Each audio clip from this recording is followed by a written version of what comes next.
안녕하세요. 여러분, 오늘은 직장생활과 불만 해소에 대해 이야기해보려고 합니다. 많은 분들이 직장생활에서 불만을 느끼고 계신데 과연 이런 불만을 어떻게 다루어야 할까요? 함께 알아보겠습니다. 먼저 불만이라는 감정의 본질에 대해 생각해봅시다.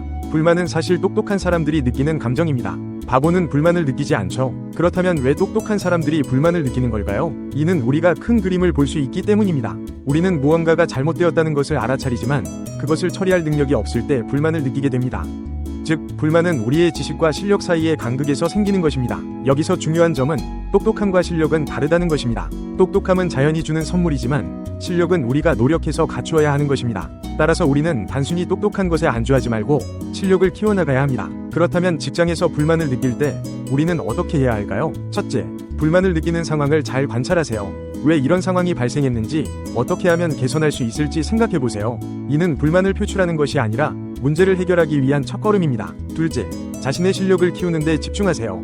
100일 동안 불만을 표출하지 않고 자신의 능력을 키우는 데 집중해보세요. 이 기간 동안 여러분은 많은 것을 배우고 성장할 수 있을 것입니다. 셋째, 회사를 바라보는 시각을 바꿔보세요.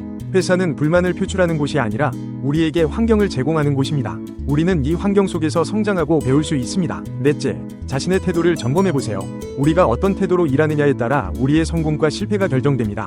불만을 품고 일하는 것과 배우려는 자세로 일하는 것은 완전히 다른 결과를 가져옵니다. 다섯째, 그래도 불만이 해소되지 않는다면 떠나는 것도 고려해보세요. 하지만 이는 충분한 노력 후에 내리는 결정이어야 합니다. 무작정 떠나는 것은 해결책이 아닙니다. 여러분, 우리가 살아가는 이 세상은 우리에게 주어진 환경입니다. 우리는 이 환경 속에서 성장하고 발전해야 합니다. 때로는 어렵고 힘들 수 있지만 그것을 극복하는 과정에서 우리는 더 강해지고 성숙해집니다. 특히 우리나라의 경우 짧은 시간 동안 엄청난 발전을 이루었습니다. 이는 우리 선조들의 노력 덕분입니다. 우리도 이런 정신을 이어받아 주어진 환경에서 최선을 다해야 합니다. 불만을 느낄 때마다 그것을 자신을 발전시킬 수 있는 기회로 삼으세요. 불만은 우리가 아직 해결하지 못한 문제를 알려주는 신호입니다.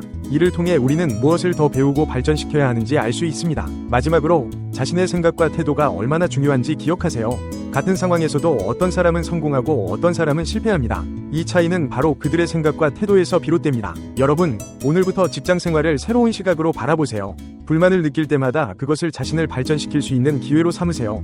그리고 끊임없이 배우고 성장하세요. 그렇게 한다면 여러분은 어떤 환경에서도 성공할 수 있을 것입니다. 여러분의 직장 생활에 이 가르침이 도움이 되기를 바랍니다. 감사합니다.